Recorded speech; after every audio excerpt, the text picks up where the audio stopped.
तो मैं हूं कमर सीमा और उम्मीद है आप लोग ठीक होंगे। दोस्तों, जिस तरह के आप देख रहे हैं मेरे साथ मौजूद हैं सुमित भाई। सुमित भाई, सबसे पहले तो आपके वक्त का बहुत शुक्रिया। थैंक यू चीमा साहब, thanks for the invitation. Sumit भाई, ये क्या हो रहा है इंडिया में? हमारे तो हालात खराब हैं इंडिया में। सुनने में आ रहा है कि एक प्रेशर आ रहा है इंडिया के ऊपर कि एक तो रशिया से तेल ना लें, क्योंकि अभी मैं देख रहा था कि जो मिनिस्टर ऑफ पेट्रोलियम है वो इंडिया के, वो सीएनएन को इंटरव्यू दे रहे थे। वो कह रहे थे कि भाई ये हमारे लिए एक मॉरल ड्यूटी है कि हम अपना लोगों को ऑयल दें। वेस्ट ये कहता है, अमेरिकन ये कहते हैं कि बेसिकली आप जो है ये ज्यादती कर रहे हैं। एक और चीज भी इसके साथ मैं लिंक कर दूं, पिछले कुछ अरसे में इंडिया का जो फॉरेन जिसे कहते हैं फॉरेन कैश जिसे जो बोलते हैं, वो तकरीबन 70-80 अरब डॉलर कम हो गया। फॉरेन जो जिसे आप कह लें कि जो डॉलर फॉरेन एक्सचेंज रिजर्व, मेरे मुंह से नहीं आ रहा था। तो फॉरेन एक्सचेंज रिजर्व जो है वो 70-80 अरब डॉलर कम होकर 525 अरब डॉलर पे रह गया है। ये क्या कोई डेलिब्रेट कैंपेन है इंडिया के खिलाफ? रुपए की वैल्यू कम हो रही है, या कि ये जो रशिया से आप ऑयल ले रहे हैं इस पे कोई चीज इंडिया के साथ हो रही है? देखिए चीमा साहब, शो पे बुलाने के लिए धन्यवाद। देखिए, इंडिया पे ना ही कोई प्रेशर था, ना है और ना होगा। ये तो पहले मैं यहाँ से शुरुआत कर दूं। इसको वाजे किया है मोदी जी ने, डॉक्टर जयशंकर साहब ने और आज हरदीप सिंह पुरी साहब ने, तीनों ने इसको वाजे क्लियर कर दिया। अगर प्रेशर वेशर की बात होती तो जो प्रेशर दे रहे वो अब तक सैंक्शन लगा चुके होते। किसने रोका उन्हें सैंक्शन लगाने से? नहीं लगाई ना सैंक्शन। देखिए, जहां तक हमें तेल की बात करें चीमा साहब, देखिए हमारा दिन का कंजप्शन है 50 लाख बैरल। 50 लाख बैरल दिन का कंजप्शन है। और अगर एक बैरल पे हमारा 20 से 30 डॉलर बचता, करीब 30 डॉलर बचता, 30 डॉलर इंटू एक महीना इंटू 30 महीना, 30 डॉलर मतलब 5 मिलियन इंटू 30 डॉलर दिन इंटू 30 महीना इंटू साल, कितने 100 मिलियन डॉलर के आप पैसे बचा रहे हो ऐसे टफ टाइम्स ऑफ इकोनॉमी में, जो वर्ल्ड ओवर इकोनॉमिक कंडीशन है। इसलिए हमें अपना तेल कहीं से भी लेना। हमने तो ईरान से भी लिया तेल, और हरदीपुरी साहब कहते हैं ईरान से भी लिया हमने तेल। हम जहां से हमें तेल मिलेगा, नाइजीरिया से भी बातें चल रही, नाइजीरिया से भी लेते हैं हम, इराक से भी लेते हैं हम तेल, हम यूएस से भी तेल लेते हैं, हम कनाडा से भी तेल लेने की बात कर रहे हैं, बहरीन से भी तेल लेते हैं, अबू धाबी से तेल आता है। जहां से तेल लेने की बातें हो रही है वो लिया जाएगा, क्योंकि 1.4 बिलियन लोगों का नेशनल इंटरेस्ट है। उन्होंने एक वर्ड यूज किया था, supreme national interest. Supreme national interest में जो चीज करनी होगी वो करेंगे, किसी का कोई प्रेशर वेशर नहीं है। देखिए चीमा साहब, ना हम किसी की जंगें लड़ते हैं ना किसी की जंगों में पड़ते हैं। अब अमेरिका को लड़ना है, मतलब रशियन सब कॉन्टिनेंट में बिटवीन यूक्रेन एंड रशिया, वो उनकी जंग है, वो लड़े। हमें उनकी जंग से कोई मतलब नहीं, हम तो अपना इंटरेस्ट देखेंगे ना। हमारा इतना कंजप्शन है, oil is number one item in our export list, मतलब इंपोर्ट लिस्ट में हमारी नंबर वन आइटम है ऑयल। उसमें हम इतना पैसा लगा रहे हैं, वो तो हमें देखना पड़ेगा ना कहाँ लग रहा है, कहाँ से हमें सस्ती ऑफर मिल रही है। और दूसरी चीज, आप एक और चीज बताओ चीमा साहब, मैंने आपको 5-6 महीने पहले जब ये सारी लड़ाई शुरू हुई थी, मैंने कहा था अगर आज इंडिया तेल ना ले तो तेल की कीमतें $200 बैरल पहुंच जाएंगी। ये आज हरदीप सिंह पुरी साहब ने भी बोल दिया, कोट एंड कोट। अगर हम इतना बड़ा रशियन ऑयल ना ले, और अगर चाइना भी रशिया से ऑयल ना ले, तो तेल की कीमतें तो $200 पर बैरल पहुंच जाएगी। तो आप जैसे लोग या बहुत सी ऐसी कंट्री जिनके लिए तो तेल डालना ही मुश्किल हो जाएगा, इम्पॉसिबल हो जाएगा। ये तो वर्ल्ड हैज टू थैंक अस कि हम रशिया से तेल ले रहे हैं, और भी लोग और चीज इधर उधर से ले रहे हैं, ताकि डोमिनेंस ना हो। आपको याद होगा सऊदियों ने करीब 6 महीने पहले कहा था अगले महीने जुलाई का या महीना मुझे याद है, जुलाई से $125 बैरल, $125 बैरल सॉरी। और अब वो करीब 90-100 में धक्के खा रहा, तो अब उन्होंने उसके पीछे प्रोडक्शन कम कर दी, 90-95 के आसपास आ गया था, नहीं तो 80 पे आ गया था। और यही 1.5 साल पहले की बात करें तो $42 से $45 बैरल भी आ गया था। तो चीमा साहब, ये तो दुनिया के लिए अच्छा, हम रशिया से तेल ले रहे हैं। अब जिसको तकलीफ हो रही है, जिसको जिसको पेट में दर्द हो रहा, तो हो, हम क्या कर सकते हैं उसमें? देखिए कि हमें अपना पैसा देखना है, हमें अपने लोगों का इंटरेस्ट देखना, supreme national interest, that is the agenda. और यही पॉलिसी शुरू से रही है चीमा साहब, इसमें कोई चीज नहीं है। दूसरी बात मैं आपको बताऊं, आपने कहा जी डॉलर, ये फॉरेन एक्सचेंज गिर रहा है, तो ये मैंने शायद आपको पहले क्लियरफाई किया था, फिर कर देता हूँ। देखिए चीमा साहब, जब आप फॉरेन एक्सचेंज देख रहे हैं तो उसमें 4 कंपोनेंट होते हैं, डॉलर होता है, यूरो होता है, गोल्ड होता है और ट्रेजरी बॉन्ड्स होते हैं। अगर आप आरबीआई की वेबसाइट पर जाए तो आप देखेंगे सब चीज बढ़ रहा है। हाँ, हमने डॉलर रखना कम कर दिया, यूरो और गोल्ड में अपने रिजर्व बढ़ा रहे हैं। आपने पीछे देखो 2 लाख किलो गोल्ड हम यूएई से भी ले रहे हैं, जबकि यूएई में गोल्ड नहीं होता, कीनिया वीनिया से आता, पर उनका अरेंजमेंट है, वहां गोल्ड सस्ता मिलता है। गोल्ड तो हम इधर उधर से भी खरीद रहे हैं, हमने तो सबसे ज्यादा गोल्ड खरीदा है। आज इंडिया में सबसे ज्यादा गोल्ड दुनिया में, हम आपके एक डिबेट पे डिस्कशन पे बात कर चुके हैं। तो डॉलर में रिजर्व घट रहा है पर यूरो में बढ़ रहा है, गोल्ड में बढ़ रहा है, यूएस ट्रेजरी बॉन्ड्स बढ़ा रहे हैं। ओवरऑल जो हमारा फॉरेन एक्सचेंज का जो रिजर्व है that is increasing if I do a sum total of these and they were 6 months before. ये आज की सच्चाई है। हाँ, we don't want to peg all the risk on dollar, ये एक वाज़ेह सी बात है और ये मैं आपके शो पे प्रेडिक्शन करता हूँ और फिर रिपीट कर रहा हूँ 2023 के देखने में चीमा साहब डॉलर गिरेगा। You will wait and watch, dollar will fall. Dollar की ने जो बाइडेन ने अपनी जो खुद ही वो कहते हैं ना अपने पाँव कुल्हाड़ी मारी है रशिया को स्विफ्ट से बाहर निकाल के, ये सब चीजें करके। और इस तेल के गेम से एक चीज फायदा हुआ, मैं आपके शो पे प्रेडिक्ट कर चुका था और आपके दूसरे चैनल पे भी पाकिस्तान पे, मैंने कहा अब तेल की मंडी खुलेगी। अगर आप 5-6 महीने पुराना वीडियो मिल जाए तो यही वर्ड थे, मैंने कहा अब तेल की मंडी खुलेगी। तेल की मंडी खुल गई ना चीमा साहब, जो बेच रहा अब देखिए ओपेक प्लस में रशिया भी है, रशिया अलग से तेल बेच रहा है। अब घंटी जो बजेगी इस तेल की वो बजेगी मिडिल ईस्ट पे। दो चीजें होंगी, मिडिल ईस्ट पे घंटी बजेगी, तुम्हें लॉन्ग रन में करना क्या। ऑयल की लाइफ है 5 से 8 साल, हद से हद, मैं ओवर एस्टिमेट कर रहा हूँ। और 5 साल में वैसे ही जो मेरा प्रोडिक्शन था will be moving more and more to green energies. और अब ये जो ऑयल में इन्होंने जो हाई तोबा मचे, इससे क्या होगा, people will move faster to green energies because necessity is the mother of invention. आज हमने कौन सी जगह है, महाराष्ट्र में एक जगह है, मुझे नाम याद नहीं आ रहा है, गुजरात में, it's either of the two, I can't remember the name, sorry. वहां कल सबसे बड़े जो ग्रीन हाइड्रोजन के प्लांटों का क्लस्टर है वो लगना, कल एक एमओयू भी उसका साइन हो गया। सबसे ज्यादा ग्रीन हाइड्रोजन पे हम जा रहे हैं। हमने इथेनॉल ब्लेंडेड कार तो दिया ही ना टोयोटा ने यहाँ पे, जो इथेनॉल पे चल सकती है, पेट्रोल पे चल सकती है। इथेनॉल ब्लेंडिंग अभी 20% करनी है, 10% कर चुके हैं। और अपना ग्रीन हाइड्रोजन है, अपना नेचुरल गैस वगैरह, काफी हम ऑल्टरनेट्स ढूंढ रहे हैं। इस सब ड्रामे में होगा कि इस सब ड्रामे में दो चीजें होंगी, हम ग्रीन एनर्जी पे बहुत जल्दी जाएंगे क्योंकि जाना पड़ेगा। और आज एक और प्रोडिक्शन देखिएगा चीमा साहब, 5 साल में मिडिल ईस्ट की इकोनॉमी बिल्कुल हिल जाएंगी क्योंकि उनकी डिपेंडेंस है ऑयल पे। और जब मिडिल ईस्ट की इकोनॉमी हिलेगी, जियोपॉलिटिक्स हिलेगा। अभी अमेरिका काफी मिडिल ईस्ट वगैरह के नखरे इसलिए बर्दाश्त कर रहा है क्योंकि तेल की डिपेंडेंस है सऊदियों पे इधर उधर। जितनी तेल की डिपेंडेंस कम होगी, अगर इंडिया और चाइना इस मार्केट से निकल जाए, तेल लेकिन खरीदने वाला नहीं बचेगा। लेकिन जब अमेरिका आप पे ये प्रेशर मार रहा है कि ये एक मॉरल कन्फ्लिक्ट है, ये आपकी इखलाकी जवाब बनता है, इस पे इंडिया के पास क्या वो आ जाता है at the end of the day कि एक एग्रेशन तो है ना, इंटरनेशनल लॉ की वायलेशन तो है। तो आप, क्योंकि फॉर इंस्टेंस आप भी बहुत सारे लोगों को जानते होंगे, मैं भी बहुत सारे लोगों को मिलता हूँ, वो बार बार एक ही चीज कह रहे हैं कि वो कह रहे हैं कि छोड़ दें, ये आप हमारे लिए कर रहे हैं। लेकिन आप ये तो सोचें कि आप एटलीस्ट इंसानियत के लिए करें, कि देखें उन्होंने इंसानी हकूक की, जिस तरह एक मुल्क दूसरे मुल्क के ऊपर चढ़ दौड़ता है और आप जो है वो कहते हैं कि जी ठीक है मैंने इसकी इकोनॉमी को मजबूत करना है तेल लेके, तो या जो कम कीमत पे तेल लेके, क्योंकि उनका मकसद ये भी है कि आप कम कीमतों पे तेल ले रहे हैं, तो इसको आप फिर आप ये जो मॉरल एलिमेंट है, इसको India doesn't give a value और इट गिव्स वैल्यू। देखिए चीमा साहब, हमारा सबसे पहला दायित्व और responsibility is our 1.34 billion people. हमारी कड़ी वहां शुरू होती है, वहां पे खत्म होती है। ऐसा ना हो ना, घर में नहीं है दाने तो अम्मा चली बुलाने, उसका फायदा नहीं ना कुछ। पहले हम अपना इंटरेस्ट देखेंगे, अपना सुप्रीम नेशनल इंटरेस्ट देखेंगे। हम तो शुरू से कह रहे हैं ना, या तो हम वॉर सपोर्ट कर रहे हो या हम एक लोग का साइड लेना। हमने तो शुरू से कहा पीस, आज भी पीस कह रहे हैं ना। हमने रशिया को सपोर्ट किया ना हमने यूक्रेन को सपोर्ट किया, ना हमने हथियार भेजा, ना बम भेजा, ना बारूद भेजा, ना सिपाही भेजा, ना बारूद भेजा, ना असला भेजा। और रशिया से हम तेल इसलिए खरीद रहे हैं कि हम रशिया की इकोनॉमी को सपोर्ट करें, हम अपनी इकोनॉमी को सपोर्ट करें चीमा साहब। अगर हमें, मैं एक बार मोटा मोटा कर लेते हैं, मैं कैलकुलेटर निकालूंगा कि मैथमेटिक्स बड़ी 30 इंटू 5 लाख करता हूँ मैं,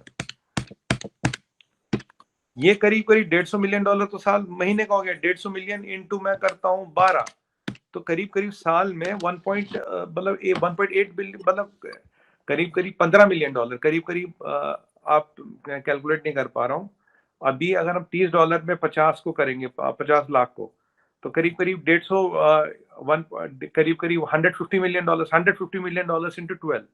इतना तो हम अपना देश का पैसा बचा रहे हो, जिस पैसे को देश की तरक्की के लिए, देश की बहबूदी के लिए, देश को मजबूत करने के लिए यूज किया जाएगा। तो अच्छा, रशिया से हम इसलिए तेल नहीं ले, लेट मी कंप्लीट, रशिया से हम इसलिए तेल नहीं ले रहे, हम रशिया की मदद कर रहे हैं।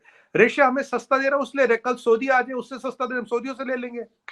नहीं तो हमने ये भाई, थोड़ी बोला लेकिन रशिया से सऊदी ने उस तरह हमला तो नहीं ना किया। अच्छा ये बताएं कि डॉक्टर नहीं, वो जयशंकर सस्ता दे रहे रशिया हम जा ले रहे लेंगे। हैं। एक बार, अगर वो रशिया से सस्ता देंगे हम उनसे भी लेंगे, कोई आपत्ति नहीं। जो सस्ता देगा, मंडी है साहब, ओपेक वोपेक के देखिए, ओपेक नोपेक वाली जितनी भी चीजें कब तक लेकिन चलती आप रहेगी, जब तब तक। आप फिर ये जो बात करते हैं कि हम लीडर बनना चाहते हैं, तो लीडर बनने के लिए तो फिर आपको करेज शो करनी पड़ती है, कुछ हाँ मैं वैल्यूज जो इंटरनेशनल वैल्यूज होती हैं वो दिखानी पड़ती हैं। ये तो नहीं होगा कि आप लीडर भी बने और आप कहें कि नहीं, हमने वो जो ग्लोबल सिस्टम है, जो ग्लोबल वैल्यूज है, उससे हमने बाहर निकल जाना। बिल्कुल चीमा साहब, बहुत बेहतरीन सवाल पूछा आपने। देखिए 33 countries are threatened bombing in the name of human rights and democracy.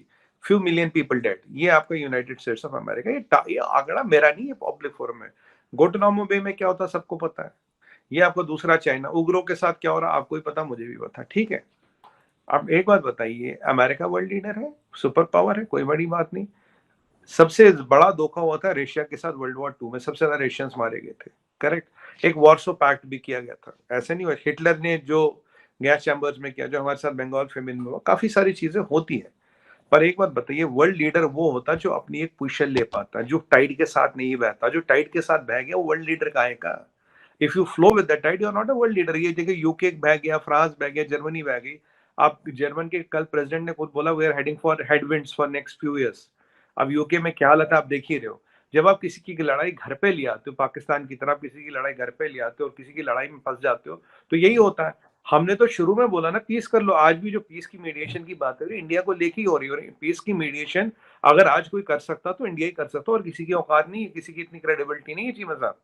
तो अब आप किसी के घर पे हमला करो, आप एक साइड लो मैं एक साइड लो, मैं आपकी लड़ाई में मैं अपना क्यों नुकसान कर रहा हूँ।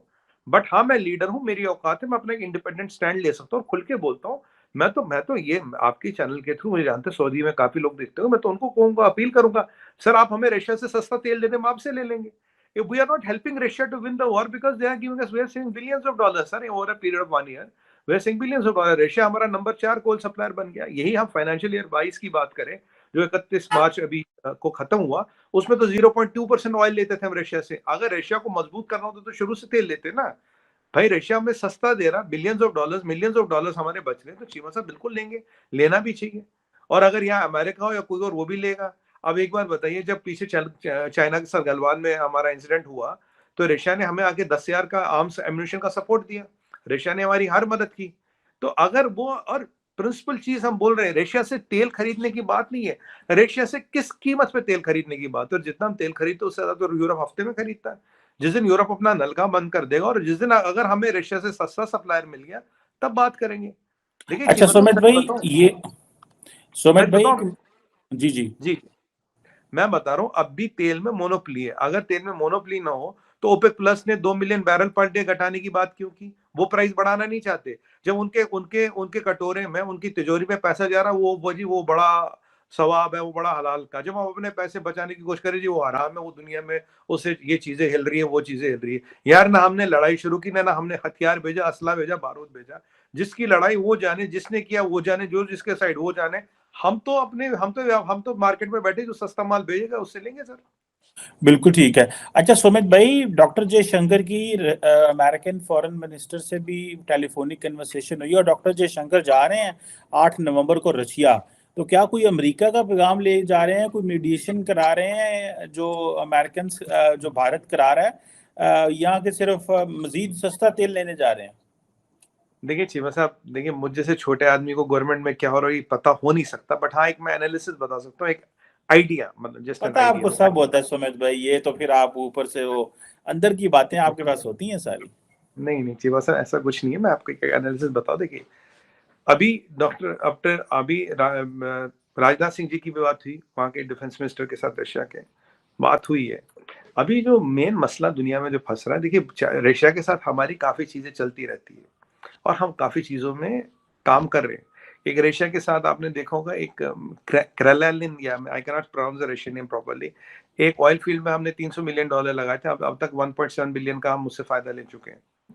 राइट, वो जो हाईएस्ट ऑयल रिग है ये आर्टिक ओशन में, उसमें हमने इन्वेस्टमेंट किया था रशिया के साथ। तो रशिया हमें फायदा दे चुका, हथियार, डिपेंडेंस, तेल, काफी कुछ देता है, और हमारे रशिया के साथ म्यूचुअल इंटरेस्ट है। तो 50-60 चीजें कभी भी रशिया के साथ चल रही है। हमारी 5th जनरेशन एयरक्राफ्ट की भी बातें चल रही है। तो अब क्या है कि रशिया और हमारा मिलना मिलाना ये तो चलता रहता है, दोस्त है, भाई है, मिलते मिलाते रहते हैं। हाँ अभी जो बात हुई है वो, अभी इसमें एक नया पैंतरा आया था, वो डटी बॉम्ब का, स्मॉल बॉम्ब का। जैसे वो मुझे जब डर्टी बॉम्ब की बात आई तो मुझे शेख रशीद साहब याद है, उन्होंने कहा 200-300 ग्राम के 400 ग्राम के एटम बॉम्ब है। तो चीमा साहब मैंने बहुत रिसर्च किया कि फिजिकली और mathematically is it possible to make a 200 gram का एटम बॉम्ब, मुझे कहीं वो मिला नहीं। पर कोई मन नहीं, रशीद साहब कुछ भी कह सकते हैं। अब ये जो छोटा टैक्टिकल वेपन है, इसको डेटोनेट करने की बातें हो रही है। वो कह रहा है रशिया करेगा, वो कह रहा है वो भाई यूक्रेन खुद ना करे। चीमा साहब हमें नहीं भूलना चाहिए, यूक्रेन में 19 रिएक्टर है, 19 रिएक्टर, और ये चेर्नोबिल भी यूक्रेन में ही था। और 19 रिएक्टरों में से सारे एक्टिव है, और सब में कहीं ना कहीं रेडियो एक्टिव सामान, रेडियो एक्टिव मटेरियल रखा है। अगर ऐसी वहां कोई घटना होती, उसका इम्पैक्ट रशिया पे नहीं, यहाँ यूरोप तक आएगा, और यहाँ लगभग नीचे तक, काफी नीचे तक आता जाएगा उसका इम्पैक्ट, हो सकता है मंगोलिया तक भी पहुंच जाए। तो ऐसी परिस्थिति को बचाने के लिए, ऐसी स्थिति ना हो, क्योंकि मुझे नहीं पता यहाँ गेम कौन खेल रहा है, क्योंकि गेम जो कोई खेल रहा है, एक स्टोरी बनाई जा रही है वो, कि भाई छोटा टैक्टिकल वेपन, छोटा डर्टी बॉम्ब जिसे कहते हैं इंग्लिश में, डर्टी बॉम्ब, टैक्टिकल वेपन, इसको छोड़ा जाएगा। अब मजे की बात यह है कि वेपन तो यूक्रेन के पास है नहीं, Russia is a responsible nuclear power. अब यहाँ रशिया अपने स्ट्राइक की अगर उस पर स्ट्राइक होता तो वो तैयारियां कर रहा है। ऐसे सूरत में एक responsible super power in making का काम है जाके मामलों को ठंडा करे, चीज करे। और चीमा साहब बात करने वही जाता है जिसकी औकात होती है, जिसकी क्रेडिबिलिटी होती है।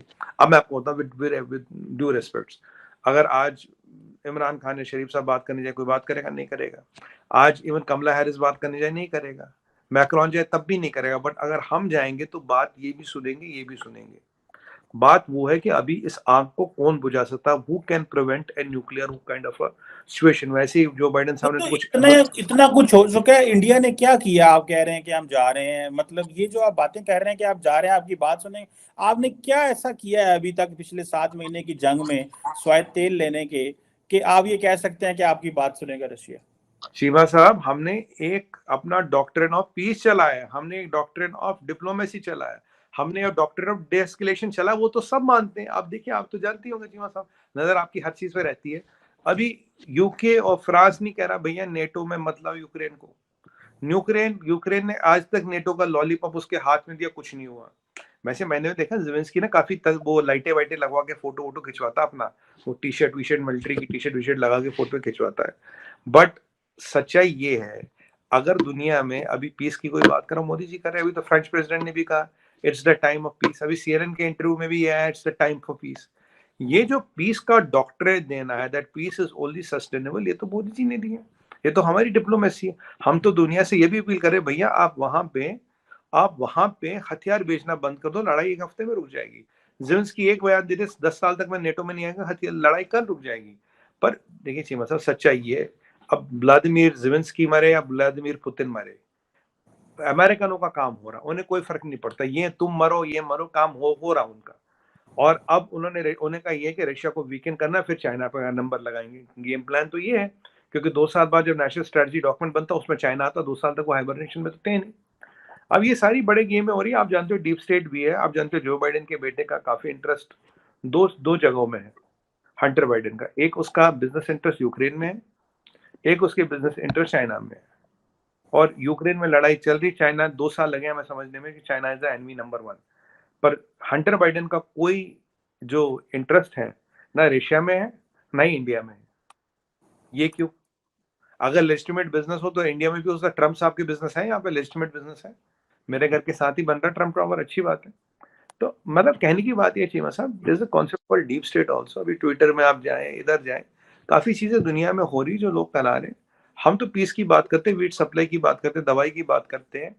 और हमने एक और चीज तेल लेके ये भी प्रूव कर ली, देखिए लड़ाई किसी की भी हो, भारत अपना इंटरेस्ट सबसे पहले रखेगा। आपकी लड़ाई में हमें नहीं फंसना। आप गुंडागर्दी नहीं चला सकते कि जी मेरी इससे लड़ाई को इससे बाल नहीं लेगा। देखिए वो, और ये सैंक्शंस वैंक्शंस का डर है, कुछ एनालिसिस की बात करते हैं। ये आप छोटे छोटे वियतनाम को डरा दोगे, पनामा को डरा दोगे, क्यूबा को डरा दोगे, दाएं को डरा दोगे, बाएं को डरा दोगे। भारत ना सैंक्शन से डरा था ना डरा है। और ये तो अटल बिहारी वाजपेयी जी के टाइम पे आपने सैंक्शन लगाई थी, तब कुछ नहीं रोक पाया। आज के दिन में तो रोकना संभव ही नहीं। आज आपको भारत की जरूरत है, rather than Bharat needs you. This is the fact of life, this is how it works. And Americans know and appreciate that Cheema साहब। इसीलिए सब अच्छा, बातें हो गई। अच्छा, आखिरी एक बात करनी है आपसे। ये जो हरदीप सिंह पुरी साहब ने सीएनएन को इंटरव्यू दिया है, तो ये जो जी इतना इसको इंडिया में इयोलॉजाइज किया जा रहा है, अप्रिशिएट किया जा रहा है, इसकी क्या वजह है कि ये जी बड़ी टफ जुबान में पैगाम दिया? तो इसका वो जो प्राइम मिनिस्टर मोदी की जो जिसे कहते हैं ना कि वो जो थॉट है या उनकी जो पॉलिसी है कि ये जो कॉलोनियल माइंडसेट से लिबरेट करना, क्या ये वो चल रहा है इंडिया के अंदर जो लोग इतना ज्यादा अप्रिशिएट कर रहे हैं कि देखो CNN की जर्नलिस्ट को जवाब दे दिया, ये कर दिया? बोला how is it going like, because as if के कोई किसी इंडियन मिनिस्टर ने CNN को ऊपर जो है ना जंग जीत ली। So how is it feeling in India on this? देखिए चीमा साहब, आप खुद एनालिस्ट है और आपको मैं क्या समझाऊं। देखिए पहली बात, आप जानते हैं इंफॉर्मेशन वॉरफेयर होती है, नैरेटिव्स बनाए जाते हैं, चीजों को सेट किया जाता है। आप हम पे जबरदस्ती मॉरल कंपास डाल रहे थे, आप हमें ना पैरामीटर में डाल के कह रहे ये 4 बॉक्सिंग का रिंग है, आप इसमें बैठ के जवाब दो। जो हरदीप सिंह पुरी साहब ने की, he dismantled the narrative, he dismantled the propaganda, he dismantled their fake agendas. And उन्होंने कहा आप पे प्रेशर, बोला प्रेशर तो हो ही नहीं सकता, मोदी से इंडिया के मोदी की गवर्नमेंट पे प्रेशर हो ही नहीं सकता। जो मैं आपको शुरू से 6 महीने से कह रहा हूँ पिछले, हम पे प्रेशर हो ही नहीं सकता। वो टाइम गया कि कोई अमेरिका या कोई फ्रांस जर्मनी कोई सोचा हम इन पे प्रेशर डलवा लेंगे, इनसे डिसीजन बदलवा लेंगे। चीमा साहब, जो सुपर पावर एंड मेकिंग होता है 2 चीज होती है, एक उस पर प्रेशर नहीं चलता और उसके आप मूव्स प्रोडिक्ट नहीं कर सकते। और हमें अपना इंटरेस्ट देखना है, हमें पहले अपना इंटरेस्ट देखना और देखना भी चाहिए। और जो हरदीप सिंह पुरी साहब ने कहा, he could have chosen to be diplomatically correct, he could have chosen to be talking in between the lines, but he spoke direct। बोला मोदी की गवर्नमेंट पे कोई प्रेशर कहीं से नहीं है। ये चीज CNN को बोलने का मतलब है, ये जी हाँ अमेरिका को भी बोल रहे हैं, हम पे आपका कोई प्रेशर नहीं, और American agree to that, American agree to that. तो ये जो एक एक इंडिया है आज का, मोदी का जो भारत है, वो जो खुल के बोलता है, मैं आपको पहले ही बोल चुका चीमा साहब, ना आंख उठा के बोलते हैं, ना आंख झुका के बोलते हैं, आंख में आंख मिला के बोलते हैं। और उसने बोला था, जब मैं I like to come again to give you an update on that. उसे क्या कर रहे हैं, यूनाइटेड स्टेट्स का प्रेशर, बोला मैं तो अभी यूनाइटेड स्टेट्स का, कौन सा प्रेशर है, यूनाइटेड स्टेट्स का कोई प्रेशर नहीं है। प्रेशर के चीमा साहब, नई हेलीकॉप्टर की भी डील हो रही, 3.2 बिलियन डॉलर की, जल्दी अनाउंस करेंगे। डीलें हो रही, काम हो रहे, बट हाँ उनको भी दुकान चलानी, वो भी कुछ कुछ बोलेंगे। आप जानते हैं मीडिया वालों को भी इंटरव्यू लेना होता है। और आपकी बार मीडिया वाले हमसे बड़े परेशान है। अगर हम ये थोड़ा इन बिटवीन द लाइन जवाब देते ना, उन्हें क्या होता है ना, उन्हें थोड़ा मसाला मिलता है, खींचते इसको, तलते भूनते पकाते। अब सीधी सीधी लाइन बोलते हैं, यार हम पे प्रेशर ही नहीं है जी। हम बोलते नहीं है, इधर उधर, अच्छा ये प्रेशर, फिर ये सीधा कोई प्रेशर ही नहीं जी, हम अपना काम करें, अब अपना काम करो। अब चीमा साहब एक चीज मैं बोलूंगा आपको, देखिए जब आदमी एक रुतबे पे पहुंच जाता है, एक स्टैचर पे पहुंच जाता है, काफी लोग होते हैं, उनका दिमाग तो ये मानता है पर दिल है कि मानता नहीं है। यही कष्ट है कि दिल है कि मानता नहीं, दिल को भी समझाना पड़ेगा धीरे धीरे। उनका दिल उनकी मुसीबत है, हमारी परेशानी नहीं साहब। बिल्कुल ठीक है। Thank you very much Sumanveer भाई, it's lovely talking to you. Thank you जी साहब, थैंक यू वेरी मच।